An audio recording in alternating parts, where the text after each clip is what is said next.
అక్కడ తీసుకున్నటువంటి అదే నిర్ణయాలను ఇక్కడ అమలుపరచాలని చెప్పటం, అంటే ఆ హోటల్కు తిరిగి అనుమతి ఇవ్వటం, ఆ ఒబరాయ్ హోటల్కి అనుమతి ఇవ్వటానికి ఈ నిర్ణయం తీసుకోవటం జరిగింది.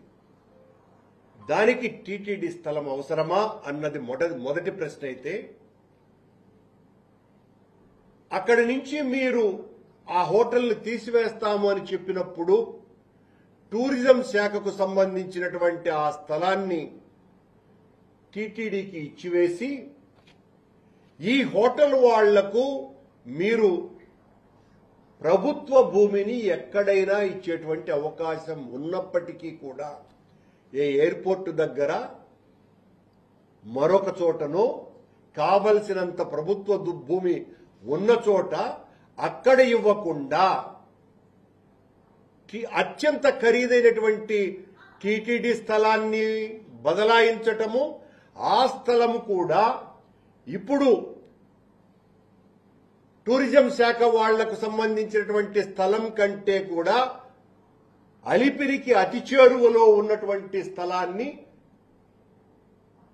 టీటీడీ స్థలాన్ని టూరిజంకి ఇవ్వటం వెనుక మతలబు ఏంటి? మరి మేం చేస్తేనేమో చాలా ఘోరము, నేరము, అపచారము అని మాట్లాడినటువంటి చంద్రబాబు నాయుడు గారు లాంటి పెద్దలంతా, అదే పెద్దలు ఈ రోజున అలిపిరికి అత్యంత చేరువలో టీటీడీ స్థలాన్ని టూరిజం శాఖకు ఎలా ఇస్తారు? ఇది ఇవ్వటం న్యాయమా? దానికోసమని అత్యంత త్వరితంగా వెనువెంటనే ఈ బదలాయింపు ప్రక్రియ కూడా వేగవంతం చేయాలని టీటీడీ బోర్డు రాష్ట్ర ప్రభుత్వాన్ని కోరటమైనదేనని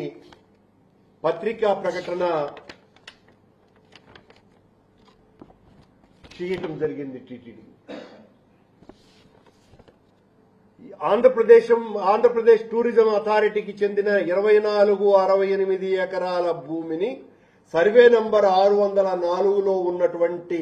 టూరిజం అథారిటీకి చెందినటువంటి భూమిని, అలాగే అదే సర్వే నంబర్లో ఉన్నటువంటి మరో 10 ఎకరాల 32 సెంట్ల భూమిని టీటీడీకి బదలాయించడం, దానికి బదులుగా తిరుపతి అర్బన్లోని సర్వే నంబర్ 588ఏలోని టీటీడీకి చెందిన 10 ఎకరాల 32 సెంట్ల స్థలాన్ని ఏపీటీఏకు కేటాయించేటువంటి ప్రక్రియను త్వరితగతిన పూర్తి చేయాలని, అలాగే 588ఏలో ఉన్న అర్బన్ సర్వే నంబర్లో ఉన్న 24 ఎకరాల 68 సెంట్ల స్థలాన్ని ఏపీటీఏకి బదిలీ చేయాలనేటువంటి నిర్ణయాన్ని తీసుకుని దాన్ని వేగవంతంగా చేయాలని ప్రభుత్వాన్ని కోరటమైనది. టీటీడీ స్థలాలని అత్యంత ఖరీదైన, అందులోనూ కూడా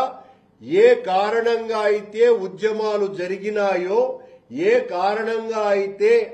అక్కడ హోటల్ నిర్మాణం జరగకూడదు అని సాధు పుంగవులంతా కూడా పోరాటం చేశారో, దానికి ఏమాత్రము కూడా దానిని పట్టించుకోకుండా అలిపిరి పాదాల దగ్గరికే తీసుకుని వచ్చి ఈ రోజున టీటీడీ స్థలాన్ని కేటాయించటం, దానికి ప్రత్యామ్నాయంగా అనేక ప్రభుత్వ స్థలాలు ఉన్నప్పటికీ కూడా అత్యంత విలువైనటువంటి స్థలం, అందులోనూ అది అత్యంత ఖరీదైనటువంటి ఎర్రచందనం చెట్లు, వనమూలికల చెట్లు, ఇలా అనేక రకాలైనటువంటి చెట్ల సముదాయాలతో ఉన్నటువంటి 30 ఎకరాల స్థలాన్ని అరవింద్ హాస్పిటల్, క్యాన్సర్ హాస్పిటల్ మధ్యలో ఉన్నటువంటి ఈ స్థలాన్ని టీటీడీ ఈ రోజున టూరిజంకు కేటాయించి అక్కడ ఈ ముంతాజ్ హోటల్కు అనుమతి ఇవ్వాలా అన్నటువంటి నిర్ణయం సరైనదా అని ప్రశ్నిస్తున్నాం మేము. ఆ రోజున మా ప్రభుత్వాన్ని ఇంత పాశవికంగా విమర్శించినటువంటి వాళ్ళు ఈ రోజున మళ్లీ అంతకంటే అలిపిరికి చేరువలో టీటీడీ స్థలాన్ని ఇవ్వటాన్ని పూర్తిగా వ్యతిరేకిస్తున్నాం. ఏ కారణంగా అయితే సాధువులు, పీఠాధిపతులు, మఠాధిపతులు, భక్త అగ్రగణ్యులు వీళ్ళందరూ కూడా వ్యతిరేకించినారో ఆనాటి నిర్ణయాన్ని, అంతకంటే ఘోరాపచారం ఈ రోజున టీటీడీ పాలక మండలే తీసుకొని ఆ స్థలాన్ని ఆ హోటల్కు బదలాయించాలనేటువంటి నిర్ణయం తీసుకున్నది. మిమ్మల్ని అందరినీ కూడా చేతులెత్తి ప్రార్థిస్తున్నా, వెనువెంటనే మీరు స్పందించాల్సినటువంటి అవసరం ఉన్నది. ఇంత ఘోర నిర్ణయము, అపచారము జరుగుతుంటే కూడా ఎవరు కూడా దీని గురించి మాట్లాడకపోతే చాలా తీవ్రమైనటువంటి తప్పిదం అవుతుంది. దీనికి ప్రత్యామ్నాయంగా ప్రభుత్వ భూమినే టూరిజం శాఖకు ఇచ్చి ఆ హోటళ్లను నిర్మించేటువంటి అవకాశం ఉండి కూడా టీటీడీ స్థలాన్ని అలిపిరి దగ్గర ఇవ్వటం వెనుక ఉన్నటువంటి